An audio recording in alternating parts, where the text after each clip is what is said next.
Ketika rumah Laksamana tiba, Li Goudan meminta seseorang untuk kembali untuk memberitahu Feng Tianxing.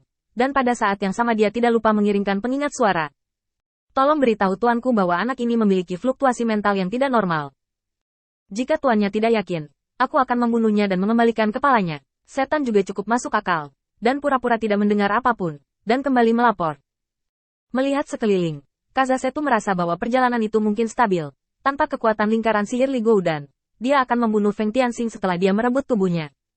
Saat itu, meski aktingnya gagal, Anda masih bisa menggunakan metode rahasia untuk berpisah membuka. Tidak peduli bagaimana Anda melihatnya kali ini, dia pasti akan menang. Setelah menunggu lama, Feng Tianxing mengirim seseorang ke sana. Li Goudan benar-benar bosan, duduk di gerbang rumah Laksamana, menginjak kepala Kazasetu sambil mengunyah akar rumput. Mungkinkah aku salah menebak? Bukankah Tuan bermaksud membawanya kembali? Saat ini, Sidu lewat, melihat pemandangan ini, dan melangkah maju untuk bertanya. Apakah kamu di sini untuk melihat Tuan Feng?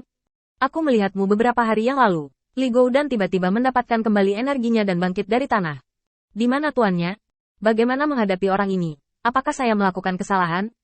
Li Goudan benar-benar panik sekarang. Dia takut jika dia melakukan kesalahan, dia akan disiksa oleh Feng Tianxing lagi. Memikirkan siksaan tanpa akhir, dia merasakan sakit kepala. Aku benar-benar tidak menginginkan perasaan itu lagi. Sangat lega. Jangan khawatir. Tuan Muda Feng sedang memberikan kuliah kepada iblis-iblis di akademi hari ini. Saya kira Anda tidak punya banyak waktu sekarang. Bagaimana? Saya akan membawa Anda ke sana sendiri. Li Goudan segera mengangkat Kazasetu dari tanah dengan ekspresi menyanjung di wajahnya. Aku akan membelikanmu minuman di lain hari, tapi aku akan tinggal di luar akademi nanti. Jika tuannya tidak senang, aku tidak ingin dipukuli. Kazasetu sedikit terkejut saat mendengar ini. Dipukuli? Apa-apaan? Apakah lingkaran sihirmu hanya untuk dilihat? Apakah Feng Tianxing berani mengalahkanmu dengan kekuatan kecil itu? Kazasetu hampir muntah darah. Bagaimana mungkin kamu tidak bisa mengalahkan Feng Tianxing? Aku bahkan tidak bisa memblokir gerakanmu itu. Dia juga berada di puncak alam tubuh hancur. Bagaimana dia bisa menahannya? Li Goudan menamparkan wajah Kazasetu dengan punggung tangannya. Kamu tahu kentut yang luar biasa. Tuan menghabiskan 20 napas waktu meninggalkan benda ini padaku. Bagaimana menurutmu? Dalam sekejap, jantung Kazasetu tenggelam ke dasar dengan bunyi gedebuk. Dia benar-benar tidak menyangka bahwa lingkaran sihir yang begitu kuat sebenarnya diselesaikan oleh Feng Tianxing dalam 20 napas. Lalu apa ini? Terpaksa berlarian dengan metode seperti itu? Dan membunuh semua anak buahnya? Itu tidak terlalu bagus. Kazasetu benar-benar tidak mau mengakuinya. Jadi dia hanya bisa bergumam di mulutnya. Tapi saat berikutnya, Li Goudan kembali menamparnya. Diam, kamu terlalu banyak bicara omong kosong. Setelah 2 tamparan, Kazasetu benar-benar jujur. Sidu masuk akademi untuk melapor. Dan setelah beberapa saat, Sidu kembali dan meminta Li Goudan untuk masuk akademi bersama Kazasetu. Setelah Sidu membawa Li Goudan ke akademi, dia pergi. Dia secara khusus diatur oleh Feng Tianxing untuk tujuan sederhana menguji metode Kazasetu. Lagi pula, sebagai orang yang pernah berperang melawannya, ada operasi pencurian sempurna lainnya, yang membuat Feng Tianxing harus berhati-hati. Tapi Liang Feng Tianxing tidak pernah mengira Kazasetu benar-benar ditangkap. Dan dia masih disingkirkan. Ini tidak lagi disebut tawanan. Ini disebut merugikan diri sendiri. Meski masih sedikit waspada, Feng Tianxing merasa lega dan meminta Li Goudan untuk membawa Kazasetu ke arena seni bela diri. Hari ini, Feng Tianxing kebetulan memanggil semua iblis di kota utama untuk berkumpul. Setelah hari ini, penampilan Feng Ming luar biasa, karena penampilan Yuan Hong juga bagus, dan sebagian besar setan lainnya memiliki sesuatu untuk dipuji. Lagi pula, mereka adalah iblis di kota utama. Mereka tidak terlahir sombong, tapi di dunia mereka memang memiliki keunggulan dibandingkan iblis di luar kota utama. Dan manifestasi paling intuitif dari keunggulan ini adalah kekuatan mereka. Feng Tianxing sangat puas. Dia juga menjelaskan ini sebelumnya. Sekarang, melihat sekelompok setan sombong di bawah, Feng Tianxing memulai serangannya. Kekuatan kalian semua tidak buruk. Begini saja, kekuatanmu jauh lebih kuat dari yang kukira. Tapi kenapa kamu tidak membunuh bahkan umat manusia? Titik balik besar dalam kalimat ini membuat sekelompok setan gelisah. Lagi pula itu hanya kegelisahan.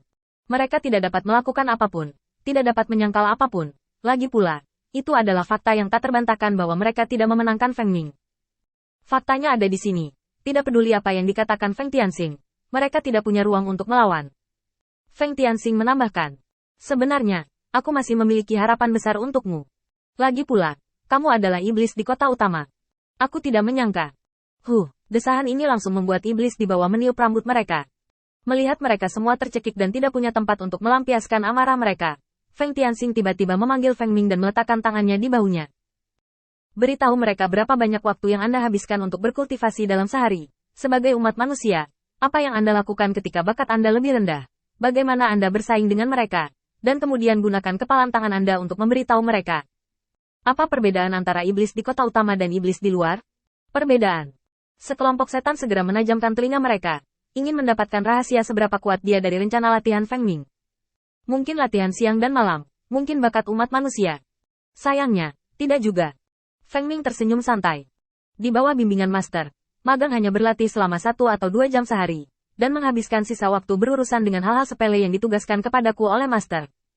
Adapun setan-setan ini, meskipun mereka lebih kuat dari setan lainnya di bawah Laksamana, tapi itu saja sudah, tekanan pada saya bahkan tidak sebaik iblis di akademi.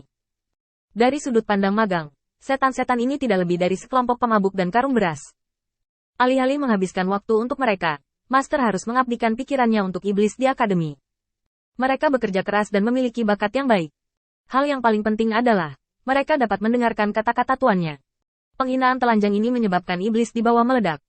Terutama Yuan Hong. Dia melangkah maju dan mengayunkan tinjunya ke Feng Ming. Jika kamu punya nyali, ayo bertarung 300 ronde lagi.